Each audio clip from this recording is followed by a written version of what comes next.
ada informasi Kak Seto, dia berusaha untuk melindungi anak-anak si Sambo. Oi, Kakek Seto, aku pun pengurus anak-anak terlantar. Banyak kali anak terlantar ku ayomi di Batam.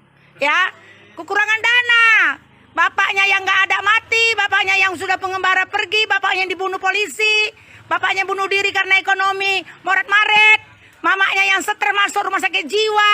Banyak kali anak terlantar kurus Pak Seto, Om Seto, Kakek Seto di Batam. Yang itu yang perlu diperdulikan. Kirim uangnya. Kalau anak si Ferdi Sambo yang kau urus, Kak Seto, Om Seto, Kakek Seto, ya, yang pantas sekalinya kau dibilang kakek, karena udah nggak ngerti kayaknya kau ini, ya kan? Kalau anak si Sambo, uangnya, hartanya 7 keturunan. Keluarganya kaya, kakeknya Jenderal Perwira. Itu banyak kali asuhan anak terlantarku. Ada 30 orang lebih untuk beli buku mereka aja. Aku harus jualan cabai dulu, Kak Seto, Om Seto, Kakek Seto. Gak ada aku minta sumbangan dari manapun. Itu yang perlu diperhatikan. Kak Seto datang ke Batam, jumpai aku, kita meninjau anak-anak terlantar. Yang bapaknya bunuh diri karena udah gak ada uang untuk belanja. Yang mamanya masuk rumah sakit jiwa karena sudah tak ada lagi beli minyak makan, beli beras. Anaknya sudah kayak orang gila di pasar sana. Kunjungi aku Kak Seto, biar kau tahu berapa banyak anak terlantar yang perlu diurus, yang tidak pernah diperhatikan orang tua. Bukan anak si Sambo, anak si Putri yang kau perhatikan. Oke lah ya, ini informasi dari aku, Kakek Seto yang sudah mulai pikun.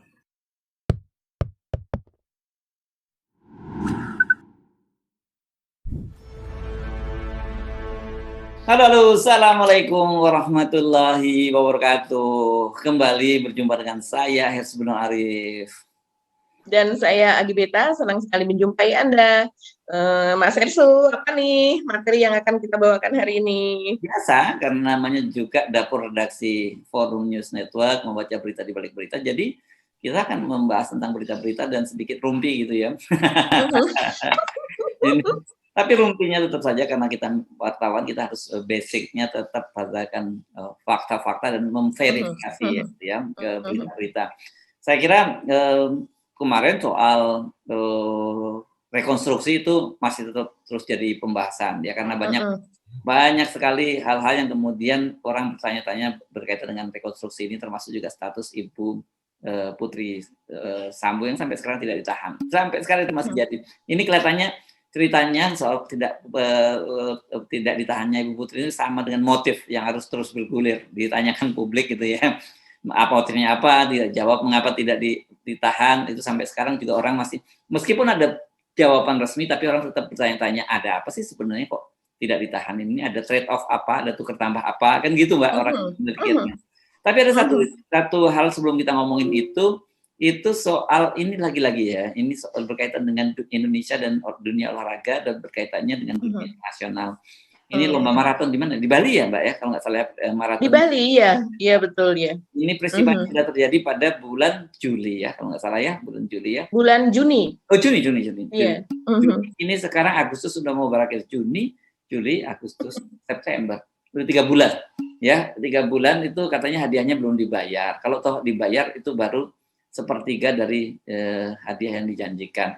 Aduh, yang begini-begini kok masih aja muncul katanya mau pariwisata Indonesia digenjot, kemudian event kita menjadi bangsa yang dihormati oleh bangsa lain. Tapi ini lumayan ya, beda dengan amplop kosong yang kemarin diberikan oleh Pak Jokowi di Jam Bandung ya. Ini amplopnya dipotong gitu ya. Ya sepertinya masalah administrasi kalau saya sih melihatnya ini ketidakkompakan karena ketidaksepemahaman gitu ya Mas Hersu antara KONI dan juga pihak penyelenggara begitu. Tapi orang kan melihat pihak penyelenggara itu kadang kita tidak hafal penyelenggaranya siapa, orangnya siapa, namanya apapun, kita kan banyak organisasi gitu ya. Tapi kalau KONI itu semua orang tahu. Jadi akhirnya kan ini orang tahunya wah KONI berlaku demikian gitu. Padahal ini ada sangkut pautnya dengan orang lain, dengan pihak lain gitu. Nah, terus kemudian ada penjelasan dari klarifikasi dari KONI itu yang mengatakan bahwa memang hadiahnya seperti itu gitu ya Mas Hersu, karena memang sounding sebelumnya adalah pelari, mereka akan mendatangkan pelari-pelari elit Pelari elit itu artinya adalah pelari-pelari maraton yang profesional, yang memang dia misalnya di maraton New York, maraton di Boston gitu di Amerika, atau maraton dimanapun gitu, mereka biasanya ikut lah keliling dunia. Nah, rupanya ini tidak terjadi, dan kemudian yang ikut adalah foreigner. Foreigner adalah pelari asing yang ikut berlomba. Tapi dikatakan kalau berdasarkan sertifikat yang diunggah oleh ini yang meminta pelari asing tersebut, itu hadiahnya tetap 150 juta ya Mas Hersu ya. Kita lihat fotonya ya. Ya. Foto dia dengan semacam piagam penghargaan, dan di situ ada uang nilai uangnya 150 juta gitu yang di situ ya. Ya. Wajar dong, dia juga dia tahu lah, kalau namanya duit 150 juta rupiah dia pasti tahu, walaupun dia duitnya dolar. Itu berapa gitu ya. Iya, jadi dia berdasarkan sertifikatnya dia itu adalah 150 juta, tapi yang ditransfer adalah 50 juta yang sudah dipotong pajak, jadi sekitar 40 juta sekian gitu ya. Nah, ini tentu yang kemudian dia tagih terus gitu. Nah, ini harus dikelirkan, tidak hanya bahwa KONI misalnya mengkelirkan kepada media, karena media sudah memuat ini, tapi ya sebaiknya kepada yang bersangkutan. Kalau tidak, kita nanti khawatir seperti yang kasus kemarin ya, MotoGP, sponsorship yang di MotoGP yang malu kita ditagih lewat media sosial, dan kalau lewat media sosial ini kan seluruh dunia yang mengetahui soal ini gitu ya. Iya betul, dan mereka mengunggah tidak hanya sekali, setelah belum dibayar mereka mengunggah lagi gitu. Itu harus dikelirkan sih yang semacam ini, karena ini akan mempengaruhi kepercayaan trust gitu ya, dan juga dunia pariwisata kita gitu. Iya, jadi dikira ngeprank lagi nih orang Indonesia, nih pemerintah Indonesia lagi gitu ya. Iya. Ya, kasusnya semoga saja segera cepat terselesaikan, karena kalau kita lihat memang seperti Anda katakan tadi, ini ada kaitannya, ada miskomunikasi antara tim penyelenggara dengan KONI gitu ya. Kalau kita lihat kan yang juara Indonesia itu yang orang lokal aja kan hadiahnya cuma 112 juta, dan tingkat jamnya ya, rekornya itu kan 2 jam sekian gitu, sementara yang pelari asing ini kan 3 jam lebih gitu ya. Iya, betul. Ini koordinasi yang buruk semacam ini membuat Indonesia tambah buruk di dunia internasional, padahal katanya kita mau meningkatkan ekonomi kita melalui pariwisata. Iya, padahal yang seperti ini, acara seperti ini kan adalah untuk menarik wisatawan gitu. Ya. Yang ada malah dimaki-maki oleh para wisatawan. Oke, Mbak, kita pindah ke soal rekonstruksi ya. Rekonstruksi kemarin berlangsung selama 7,5 jam ya. Seperti kita ketahui itu di 2 lokasi, satu di rumah pribadi Jalan Saguling, dan kedua di rumah dinas Duren 3. Tetapi kalau kita amati kemarin, kita cermati, itu sebenarnya rekonstruksi untuk 3 lokasi peristiwa di Magelang, di Saguling, dan kemudian di Duren 3. Sementara untuk Magelang dilakukan juga di Jalan Saguling gitu ya, dibuatin semacam ada satu hall gitu di rumahnya, yang kemarin kalau kita obrolin banyak netizen komentar-komentarnya salah fokus dan lihat rumahnya Pak Ferdi Sambo. Tetapi kita bisa membayangkan bagaimana kemarin gitu, untuk pertama kalinya Pak Ferdi Sambo itu bertemu dengan Ibu Putri, dengan para ajudannya, dan statusnya berbeda. Sekarang statusnya, bayangkan ini ada orang yang dulu sangat berkuasa seperti Ferdi Sambo, yang ditakuti oleh polisi-polisi lain, dia harus menggunakan pakaian tahanan, dan kemudian dia dikawal oleh polisi-polisi lain yang dulu biasanya diawas, ini polisi-polisi ini benar nggak nih melakukan prosedur penanganan. Saya kira ini soal yang menarik. Tapi satu hal yang kalau untuk kasusnya ya, nanti sebelum kita ngomong yang orang bertanya-tanya itu berkaitan ketika terjadi rekonstruksi di rumah dinas di di komplek Duren 3 ya, rumah dinas komplek Polri Duren 3. Itu tidak ada adegan tembak kepala ya, itu yang sedang disoroti. Kenapa Pak? Jadi kesannya yang terjadi adalah Richard menembak 3 kali dari depan dengan tangan agak berjongkok begitu, tangannya ke depan begini, Joshua-nya, dan kemudian roboh ke belakang. Nah, sementara kemudian Ferdi Sambo itu menembak ke atas, menembak ke dinding dan menembak ke langit-langit untuk memberi alibi bahwa terjadi tembak menembak. Dan kalau kemudian kita lihat tangganya ya Mbak ya, tangganya itu kan kayak bolong-bolong seperti itu. Ya sebenarnya kelihatan banget kalau siapapun, nggak usah reserse tingkat Barreskrim gitu, reserse tingkat Polsek, atau kalau ada di bawahnya Polsek lagi gitu, tingkat Babinsa mungkin lihat rumah itu begitu dibilang Richard tidak kena tembakan karena dia berlindung di tangga, tangganya bolong. Itu kan lucu. Ini seperti orang berlindung di balik ilalang kan gitu ya. Jadi kelihatan banget. Jadi memang sejak awal nggak cerdas ini Sambo ini, dan penasihat ahli Kapolri Pak Fahmi Alamsyah yang membuat skenario ini jadi nggak cerdas ya. Karena gampang sekali dipatahkan gitu. Makanya itu kenapa kemudian mereka melakukan obstruction of justice gitu. Nah, tapi balik lagi ke tadi itu. Jadi pertanyaan kita, kenapa tidak ada adegan tembak kepala padahal sebelumnya disebutkan ada penembakan kepala, dan saya kira itu diperkuat oleh otopsi ya. Hasil otopsi luka di belakang kepala, dan kalau dari rekonstruksi kemarin juga terlihat kan Brigadir Barada Richard hanya menembak sampai 3 kali, tapi ya sejak semula sebutkan tembakan 5 kali, ada tembakan dari belakang kepala tembus ke hidung, tapi Pak Ferdi Sambo tidak melakukan itu. Nah, kemudian, kan ini kan bisa, kesimpulan kita bisa menyebutkan bahwa eksekutor tunggalnya hanya Barada Richard, dan Pak Ferdi Sambo itu dia tidak melakukan pembunuhan, dia sebagai otak dalam hal ini gitu ya. Tapi kemudian ada penjelasan juga dari Dirtipidum Brigjen Andirian Jayadi yang menyatakan bahwa kemarin memang diberi kesempatan para tersangka itu untuk melakukan rekonstruksi sesuai dengan mereka. Itu penjelasannya begitu, Mbak.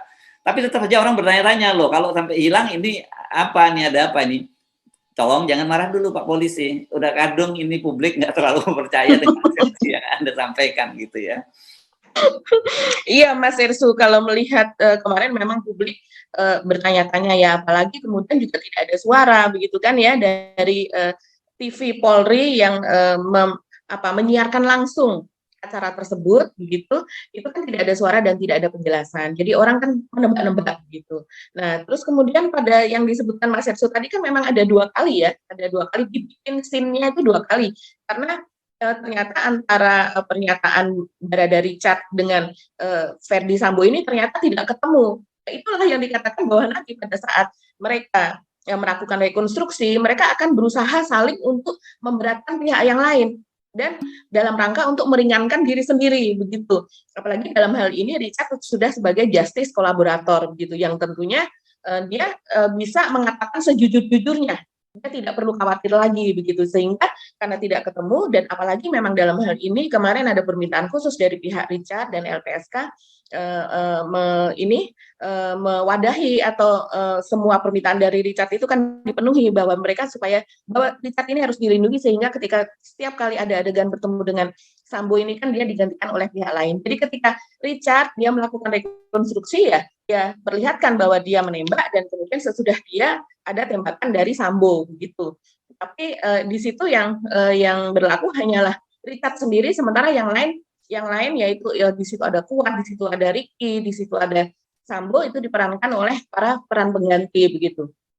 Nah, sementara dari pihak Sambo ketika dia melakukan rekonstruksi tersebut hanya si Richard yang diperankan oleh pihak pengganti, dan dia melakukan ya seperti supaya dia lebih ringan begitu kan, tidak tampak dia ikut mengeksekusi. Tidak protes ya, karena tidak ada Richard di situ, jadi dia tidak bisa protes adegannya semacam itu gitu. Iya, tidak ada protes, dan kemudian itu memang diwadahi, itu nantinya akan dikonfrontir di pengadilan ya, apa yang sebenarnya terjadi. Tapi dari situ juga akhirnya juga timbul polemik juga Mas Hersu, yaitu tadi karena tidak adanya pengacara dari pihak keluarga Brigadir Yosua atau yang mewakili Yosua yang sudah wafat gitu kan.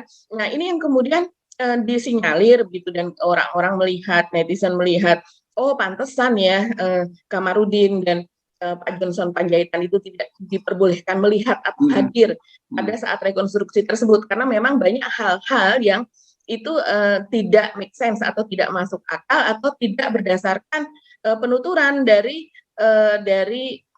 kliennya atau berdasarkan hasil dari otopsi begitu ya. Karena berdasarkan hasil otopsi kan memperlihatkan hal lain, ada tembakan dari belakang, bahkan tembakan dari bawah gitu kan, dan itu tidak mungkin itu ada kalau seandainya memang hanya tembakannya hanya dari Ferdi Sambo yang dari tembakannya hanya dari Barada Richard, dan Sambo tidak melakukan tembakan yang pamungkas tersebut gitu. Iya. Ya, ini catatan-catatan yang saya kira tadi penjelasannya dari Dirtipidum yang menyatakan seperti itu, ketua tim penyidik. Tapi mudah-mudahan ini saya kira nanti persoalannya kan ini nantinya ini kan jaksa ya yang akan menjadi, kalau kasus ini sudah bergulir pengadilan kan yang menjadi pengacara negara itu adalah jaksa. Dan dalam kasus ini saya kira karena tidak ada berkaitan dengan pemerintah, biasanya jaksa nggak selalu gigih banget gitu. Beda kalau dia ngadepin para aktivis, dia akan berjuang membuktikan dia salah atau tidak. Dalam kasus ini dia bagaimanapun juga ini mewakili kolegannya ini kan gitu ya. Iya, dalam hal ini jaksa pastinya pasti harus dituntut untuk adil ya, apalagi ini adalah kasus laporan dari Kamarudin dan dari pihak keluarga. Kan kalau kasus yang sebelumnya yang tembak menembak, kemudian kasus yang Putri merasa dilecehkan, itu kan sudah SP3, sudah tidak ada. Nah, yang bergulir sekarang ini adalah kasus yang dilaporkan ke Bareskrim, yaitu bahwa terjadi pembunuhan berencana. Jadi rekonstruksi kemarin kan adalah untuk membuktikan bahwa memang terjadi pembunuhan berencana tersebut. Tapi sayangnya pihak pelapor yaitu Kamarudin dan kawan-kawan ini tidak diperbolehkan melihat kasusnya dia sendiri, kan begitu. Saya rasa sih ini menjadi catatan penting ya. Memang kalau dari Pak Andirian atau dari pihak kepolisian kan mengatakan tidak ada kewajiban untuk menghadirkan pengacara dari korban, begitu kan? Menurut mereka gitu. Jadi tidak semua pengacara itu diwajibkan untuk hadir. Kan tidak wajib itu berarti bukannya tidak boleh.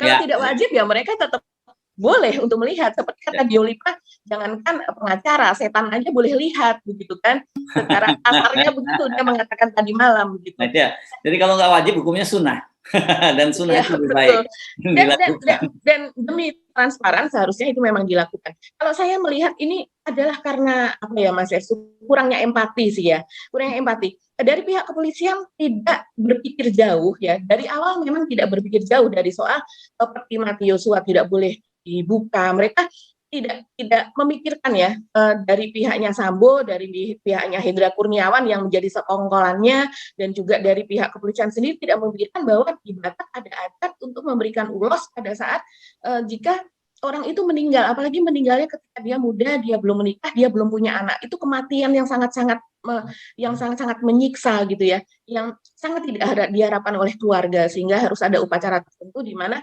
jenazah itu memang harus dibuka, gitu. Mereka harus melihat karena harus diberikan ulas dan sebagainya. Itu tidak ada dalam perhitungan mereka. Nah, lagi-lagi dalam hal ini mereka tidak memperhitungkan bahwa di nun jauh di sana di keluarga Yosua, mereka juga nonton begitu. Mereka juga nonton adegan demi adegan, mereka ingin melihat apakah wakil mereka yang ada di Jakarta, yaitu si pengacara ini yang diberikan mandat ini, boleh melihat atau tidak. Dan ketika itu tidak boleh melihat, mereka kecewa begitu kan.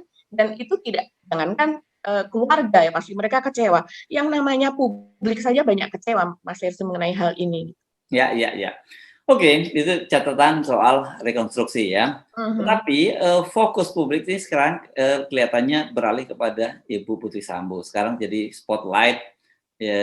Sebenarnya sejak awal ketika tidak muncul, dia sudah menjadi sorotan publik. Nah sekarang ini yang disorot sebenarnya bukan Putri Sambonya, tapi adalah sikap penyidik yang sampai sekarang tidak menahan Putri Sambo gitu. Ini saya baca-baca ya. Ini kalau memang di dalam KUHAP, ini kalau urusannya tahan tidak tahan itu namanya kan KUHAP, Kitab Undang-Undang Hukum Acara Pidana. Kalau KUHP-nya itu soal deliknya gitu ya, soal ancaman hukumannya dan sebagainya. Nah, dalam KUHAP itu memang disebut bahwa ada hak objektif dan ada hak subjektif dari penyidik menahan orang. Saya baca yang hak subjektif dulu. Hak subjektif itu ada 3. Orang dikhawatirkan takut melarikan diri, mengulang perbuatan kembali, atau mengulang perbuatan tersebut, atau menghilangkan barang bukti. Ya. Saya kira dari sisi ini saja itu sudah bolong sebenarnya. Kenapa? Karena sejak awal kan Ibu Putri Sambo ini disebutkan waktu itu melakukan obstruction of justice, ya, menghalang-halangi penyidikan. Artinya itu kan termasuk soal ini adalah berkaitan dengan tadi itu menghilangkan barang bukti dan sebagainya. Nah, tapi ternyata dia tidak ditahan. Nah, bagaimana dengan alasan subjektif? Ini kalau ini saya baca sebentar nih ya pasalnya nih, karena ini diatur itu dalam pasal 21 juga. Nih pasal 21 ayat 4 KUHAP itu disebutkan bahwa tindak pidana itu diancam dengan pidana penjara 5 tahun atau lebih, itu syarat objektif dari penyidik untuk menahan. Ya ini tindak pidana itu pokoknya ancaman hukumannya lebih dari 5 tahun deh. Padahal ini banyak sekali pasal-pasal yang tercantum di situ. Saya nggak akan bacakan pasalnya detail, Anda bisa buka sendiri kalau Anda penasaran. Padahal kita tahu bahwa pasal yang diterapkan kepada Ibu Sambo ini kan pasal 340 pembunuhan berencana, pasal junto 338 dan subsidiar pasal 338 pasal pembunuhan, kemudian pasal 55 dan 56 untuk penyertaan. Artinya ini hukumannya maksimal, hukuman mati. Jadi dari sisi KUHAP ini pun sudah menyalahi aturan. Saya lebih bingung lagi ketika kemudian kita membaca ya hari kemarin menyatakan bahwa mereka sudah melakukan cekal ke Ibu Putri untuk supaya tidak melarikan diri ke luar negeri. Terus juga polisi mengantisipasi kalau Ibu Putri Sambo itu dipengaruhi oleh orang lain dan sebagainya. Ini aneh menurut saya gitu. Kenapa? Alasannya yang kita baca bahwa dia sakit. Nah kalau sakit itu sebenarnya juga ada caranya lagi. Caranya ada ditetapkan dulu dia sebagai tersangka, kemudian ditahan, dan kemudian setelah dilakukan assessment oleh dokter, dia bisa dibantarkan di rumah sakit. Nah, dibantarkan ini biasanya nanti nggak masuk dalam potong tahanan kalau nantinya orang sudah divonis gitu. Nah ini semua saya kira kok kenapa nggak diambil, nggak ke polisi penyidik dalam hal ini kenapa dia tidak memutuskan langkah-langkah semacam itu, dan kemudian menimbulkan pertanyaan dong buat orang, ada apa, mengapa Putri kok diperlakukan sangat istimewa semacam itu, padahal kita tahu kemarin ada orang dari mana, dari Riau ya Riau atau Medan saya lupa, yang ditangkap karena mengunggah video TikTok yang mendiskreditkan Kapolda Metro Jaya. Walaupun dilepas, tapi dia sudah sempat ditahan 26 hari. Bayangkan, ini polisi kan sejak awal Pak Listio Sigit menyatakan bahwa ingin memulihkan citra polisi yang hancur-hancuran karena kasus Sambo. Tapi kenapa masih berlangsung hal-hal semacam ini? Gitu. Iya, Mas Ersu, memang ketidakadilan itu ditampakkan dengan sangat nyata ya, sayangnya ya. Dan kemudian kalau saya sih melihat mungkin karena polisi sudah terlalu sering melakukan hal ini gitu, jadi tidak bisa menahan diri untuk kasus ini melakukan hal yang sama. Ini kan sayang sekali. Memang kalau di kasus-kasus yang lain misalnya terjadi ketidakadilan kemudian itu menguap, orang tidak melihat lagi karena sudah ditimpa dengan kasus lain, ditimpa dengan adanya kasus lain, sehingga kasus yang tidak adil yang semula yang ada itu ditimpa dengan yang lainnya, orang kemudian lupa.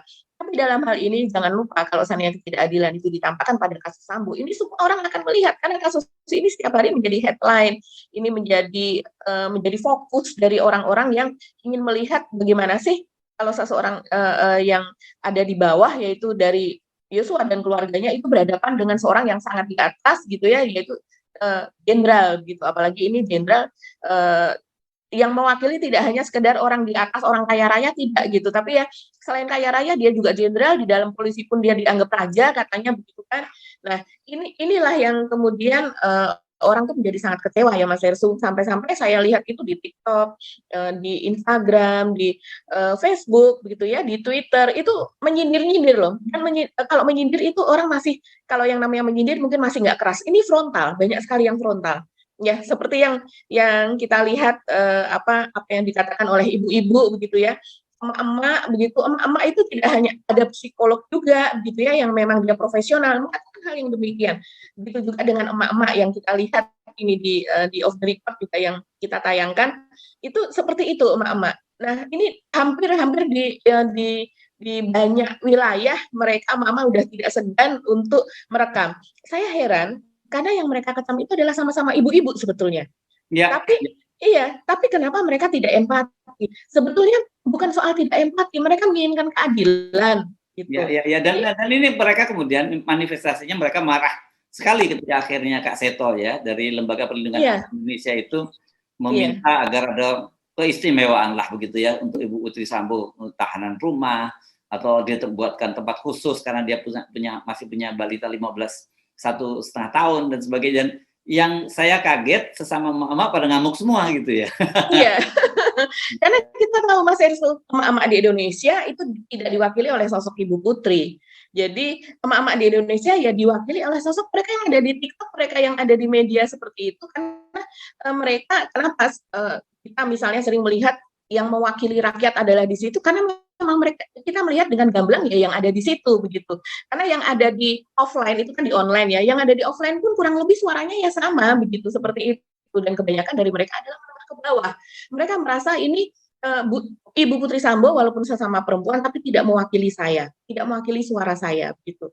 Apalagi ketika kemarin melihat rumahnya yang demikian mewah, terus kehidupan yang glamor, tapi itu didapat dengan dugaannya adalah bukan dari uang-uang halal. Nah, itu kan semakin mencederai rasa mereka begitu. Nah, dalam hal ini misalnya seperti Kak Seto begitu ya, seperti Kak Seto.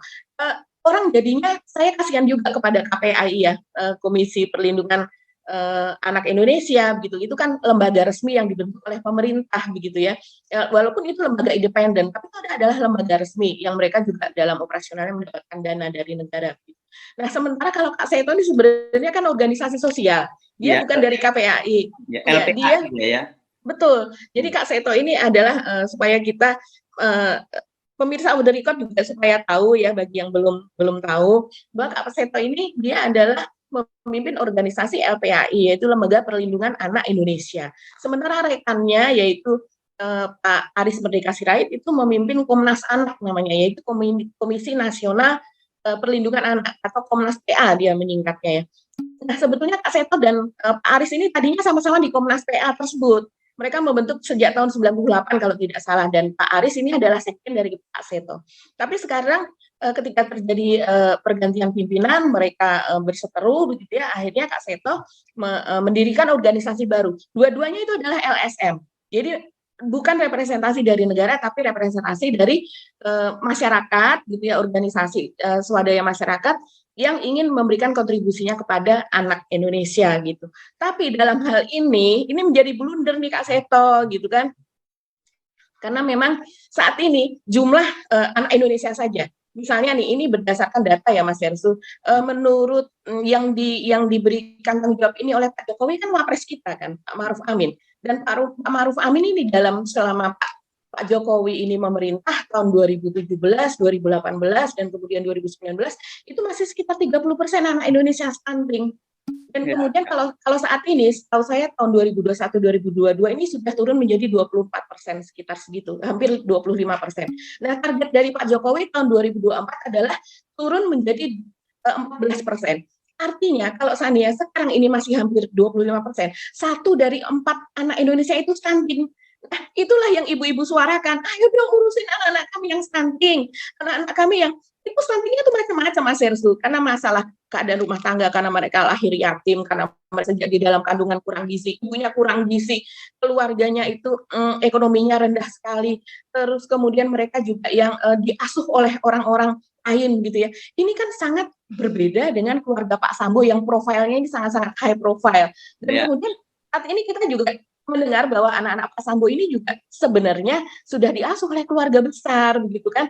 Ada yang katanya di Jawa, ada juga yang mengatakan ada yang dibawa yang di Bali atau Jawa Timur begitu. Jadi memang mereka sudah take care lah. Nggak mungkin lah keluarga jenderal ada keluarga besar yang tidak take care. Jadi mereka juga memiliki, saya rasa memiliki kekayaan keluarga yang cukup untuk menghidupi mereka. Bahkan kalau seandainya mereka merasa lebih baik tinggal di luar negeri pun, saya rasa mereka memiliki fasilitas support system untuk itu.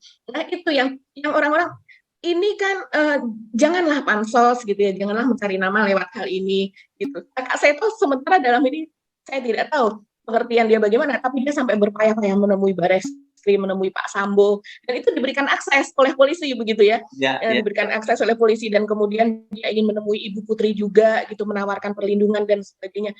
Inilah yang mencederai hal tersebut, sampai-sampai netizen ada yang mengatakan, mohon maaf ini suara netizen ya, bahwa jangan-jangan ini sudah menerima amplop coklat, karena kita tahu Pak Sambo itu menawarkan amplop coklat kepada pihak-pihak lain supaya mensupport dia, mendukung kebohongannya. Dan kemudian apalagi dari Dio Lipa, yaitu mantan pengacara dari Baradae, mengatakan, ya maaf ini kalau saya lihat Dio Lipa ini orangnya nyentrik ya, dan dia ngomong apa adanya begitu. Dia mengatakan, saya yakin dia dibayar. Itu ditujukan kepada Kak Seto. Ini kan sayang sekali Mas. Sayang ya, Kak Seto ini kan perjalanannya panjang sekali, dan sejauh ini tetap saja saya tidak sepakat dengan cara berpikir beliau dalam kasus Pak Ferdi Ibu Putri, tapi saya sih kok nggak yakin lah orang seperti Kak Seto gini kemudian menggadaikan reputasi ya puluhan tahun Kan kita ini sampai kita tua juga tetap panggil beliau Kak Seto. Kecuali ada inang-inang yang di Batam ya, yang ngamuknya Iya, itu ya. memanggil kakek Seto gitu ya. Kakek Tapi Seto. dia kan memang sudah ada cucu ya. Ini baru saja berulang tahun yang ke-71 tahun Pak Seto ini, dan dia mengunggah di Instagramnya, dan bukannya orang mengucapkan selamat ulang tahun, tapi karena akhir-akhir ini isu yang kurang sedap yang melingkupi dia, orang akhirnya malah justru mempertanyakan soal itu gitu. Makin tua kok tidak wise gitu ya. Mereka ingin rindulah kepada Kak Seto yang dulu. Kak Seto kan sering mengatakan, bahkan di Instagramnya juga namanya Kak Seto Sahabat Anak. Ini jadi dipelesetkan menjadi Kak Seto Sahabat Sambo. Nah ini kan kasihan sekali. Ya. Oke. Nah kita balik lagi ke Ibu Putri tadi ya. Kita sampai sekarang jujur saja tidak bisa akal sehat kita tidak bisa menerima dengan penjelasan dari polisi bahwa itu karena alasan kesehatan. Karena tadi kan kita udah ajukan argumentasi tadi, ada cara-caranya kalau mau kesehatan bisa dibantarkan dan sebagainya atau apa. Tapi kenapa polisi tetap bertahan ya Mbak ya, padahal dia tahu ini mempertaruhkan reputasi. Ini kan sebenarnya polisi ini menangani kasus Sambo ini dalam rangka untuk memulihkan reputasi dia. Tetapi kenapa dia tetap mau mengorbankan reputasinya itu untuk melindungi Putri Sambo? Itu pertanyaan publik saya kira Mbak Agi. Iya, itu pertanyaan publik, dan kemudian kita lihat ya banyak mereka mempertanyakan, masyarakat mempertanyakan trade off apa begitu, apa yang membuat polisi takut, dan mereka takut memang ada dagang ini ya, perdagangan. Kalau trade off itu adalah pertukaran begitu ya. Oke lah, saya lindungi istrimu, tapi kemudian kamu mengakui ini misalnya, atau kamu memperlancar penyidikan atau apa, atau juga ada yang menduga, ini suara netizen ya, mereka mengatakan sebenarnya walaupun sudah yang diperiksa ini sudah hampir 100 orang personel kepolisian, yaitu mungkin sekitar 97 orang, tapi itu belum menyeluruh begitu. Belum menyeluruh, belum semuanya. Jadi itu masih dilokalisir supaya tidak menyebar kemana-mana.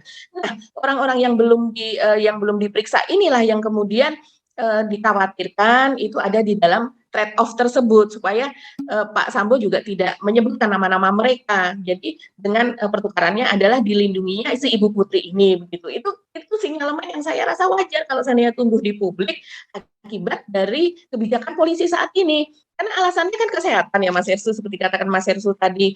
Tapi kita lihat kemarin itu yang namanya rekonstruksi itu seharian loh, 7,5 jam, ditambah dengan persiapan dan sebagainya. Walaupun kita tahu Ibu Putri rasanya sudah tidak tinggal di rumah itu lagi ya, di Saguling, karena itu kan dipakai itu.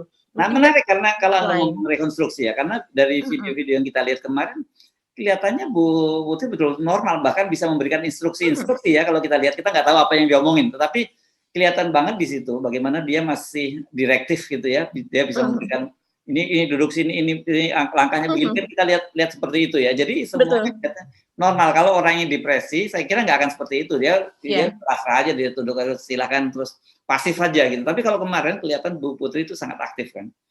Iya, kemarin kita sama-sama melihat Bu Putri itu dominan ya. Maksudnya dia betul dia memberi instruksi itu di sana, kemudian ini yang dipanggil itu di sebelah sana, kamu duduk di sini begitu kan. Terus kemudian kalau kita melihat apa yang terjadi kemarin, orang kan menanti-nantikan begitu. Ibu Putri mengatakan bahwa sampai saat terakhir dia masih mengatakan bahwa dia itu korban dari pelecehan, walaupun kasusnya sudah dicabut.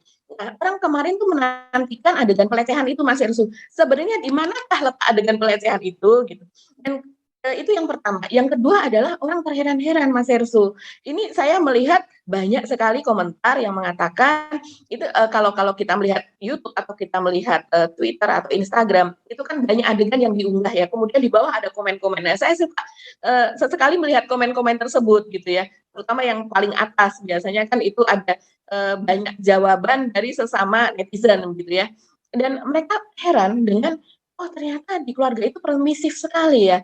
Karena semua lelaki itu bisa masuk ke kamar Ibu Putri, semua yang maksudnya yang menjadi anggota keluarga tersebut, walaupun dia bukan keluarga secara darah gitu. Jadi karena kemarin diperlihatkan bahwa Kuat itu masuk ke kamar Ibu Putri begitu ya. Terus kemudian ada adegan dia berdiri, ada adegan dia duduk di samping tempat tidur. Saya nggak tahu bahwa itu duduk di lantai, ataukah semestinya pada adegan yang sesungguhnya itu ada kursi dan dia duduk di kursi, saya nggak tahu. Karena kan itu kan darurat ya, disiapkan darurat seolah-olah menyerupai yang ada di Magelang. Dan selain itu juga Yosua juga masuk dan kemudian duduk di lantai tersebut gitu, walaupun tidak melakukan kegiatan apapun begitu ya. Tapi dengan masuknya kuat, ini kan sopir ya, mohon maaf bukan merendahkan sopir, bukan. Tapi dalam hal ini adalah seseorang yang betul-betul usianya sama-sama dewasa, ya, sama-sama ada di dalam rumah, dan kemudian mereka tidak ada hubungan darah apapun begitu ya. Terus ini antara relasinya adalah antara majikan dengan pekerja yang ada di situ, tapi dia bisa masuk ke dalam rumah walaupun dengan alasan menunggu Ibu Putri. Ini kan Ibu Putri adalah sosok putri gitu ya, orang kaya raya gitu, yang dia ada di dalam wilayah kekaisaran Sambo tersebut, yang bisa membayar orang siapapun gitu. Dan apalagi di situ ada Susi. Di Magelang kan ada yang namanya Susi ya, ART satu lagi itu yang hari ini dikonfrontir juga kesaksiannya, rupanya hari ini Ibu Putri kan menjalani konfrontir kesaksian di Bareskrim gitu ya. Nah, itu tidak terlihat perannya ini, si Susi ini. Kan seharusnya dia dirawat oleh sama perempuan, Susi. Ini mohon maaf ya, kalau saya terutama, nah masyarakat Indonesia kan banyak yang Muslim juga ya. Kalau kita di dalam keluarga itu bahkan jangankan orang lain yang tidak memiliki hubungan darah, yang ada hubungan darah pun, misalnya saya di dalam keluarga saya sendiri misalnya, ada adik saya yang kemudian ikut di dalam keluarga saya, itu kan tidak satu muhrim dengan suami saya, begitu kan. Kalau dalam agama kan dianjurkan kalau kita memiliki uang, bantu jangan setengah-setengah, jangan hanya sekedar menguliahkan dia, tapi bantulah dia untuk mencari kos yang aman, yang baik. Karena walau bagaimanapun, relasi non muhrim itu tadi bisa menyebabkan sesuatu kejadian yang tidak diinginkan. Sebaik apapun suami kita, sebaik apapun adik kita begitu. Ini tidak terjadi di saya kebetulan perempuan satu-satunya di dalam keluarga saya. Tapi artinya di dalam banyak relasi itu bisa dicegah sebelumnya. Nah, dan kalaupun bukan demikian gitu ya, ini bukan soal agama loh ya. Kalaupun bukan demikian, kan sebaiknya yang namanya laki-laki, apalagi laki-laki dewasa seperti itu tidak masuk ke dalam kamar kita, private itu betul-betul. Sementara misalnya ada ART perempuan di rumah saja, itu kalau mau masuk kamar, Ibu, saya mau masuk kamar, mau memasukkan baju-baju Ibu, oh ya silahkan. Tidak mungkin ART itu masuk ke kamar kita gitu. Kalau orang Jawa mungkin bilang bludas gitu ya. Itu keluar masuk seenaknya gitu. Mungkin iya di kamar anak kita yang masih balita dia mengurusi dia, tapi kan dia tidak sepenuhnya mengurusi kita. Tidak mungkin dia akan masuk kamar kita seperti itu. Nah, tapi ini yang terjadi di keluarga Pak Sambo ini memang sepertinya seperti itu. Nah, ini yang menjadi pertanyaan banyak publik. Ya, wajar menurut mereka loh ya. Wajar kalau kemudian ada terjadi sesuatu yang tidak diperlihatkan pada rekonstruksi kemarin, entah apa sebabnya. Oke, ada catatan lain soal rekonstruksi? Yang lainnya itu adalah soal kemesraan kali ya, Mas Yersu, yang banyak disorot.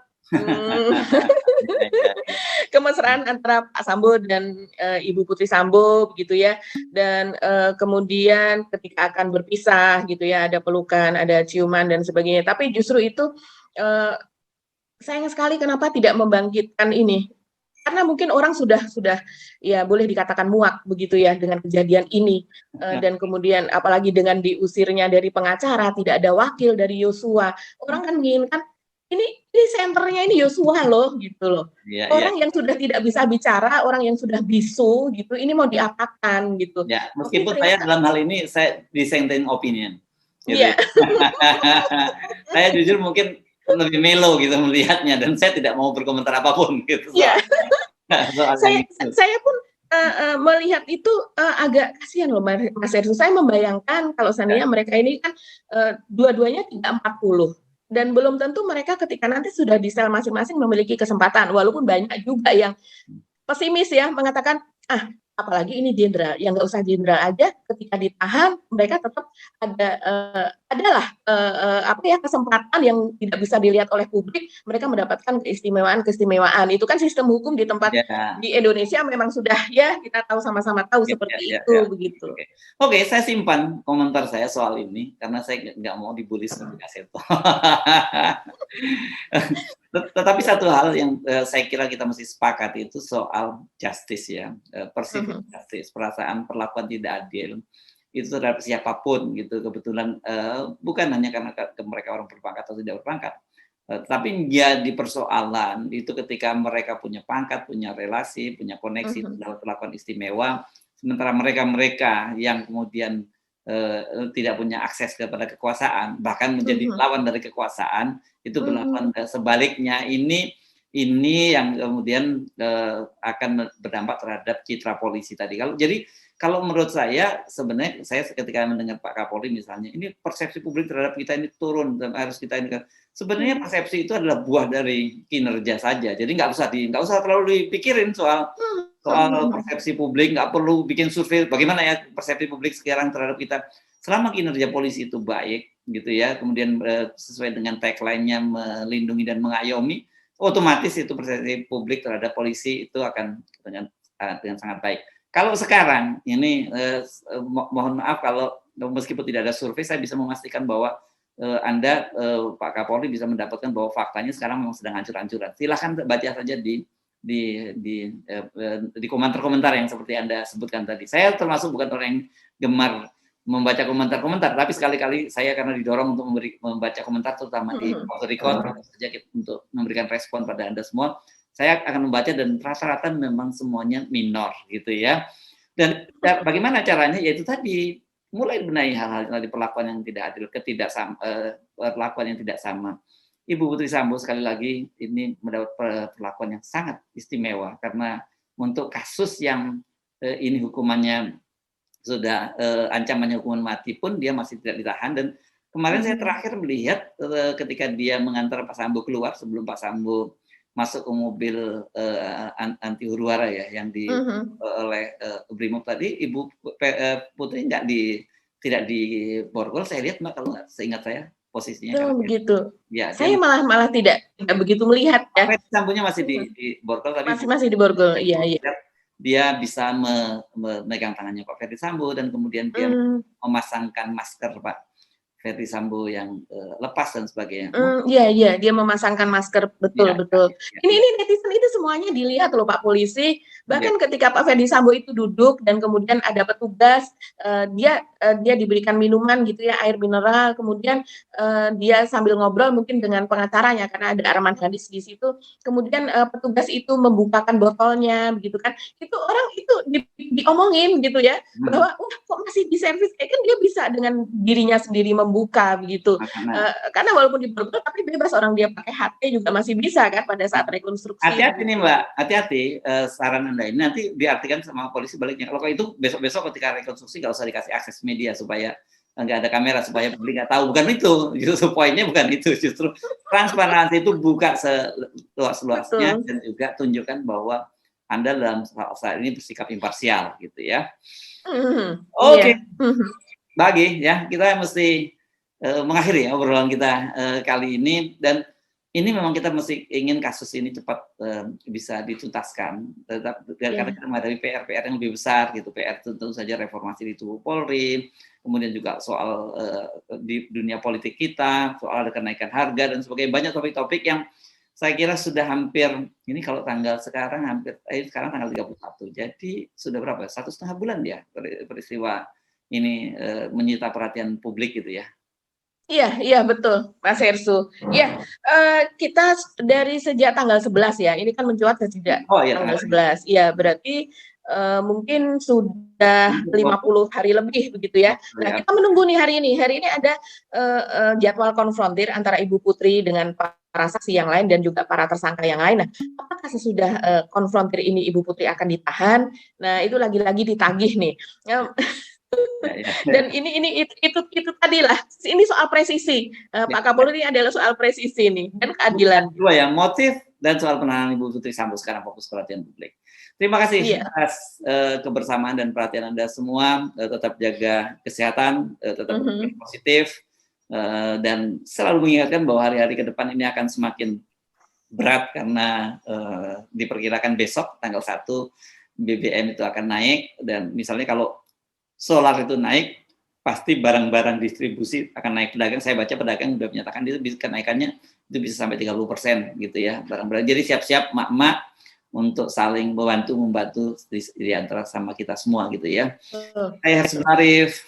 Dan saya Agi Beta, terima kasih atas perhatian Anda. Jangan lupa tetap salam 0%. Wassalamualaikum warahmatullahi wabarakatuh. Waalaikumsalam warahmatullahi wabarakatuh.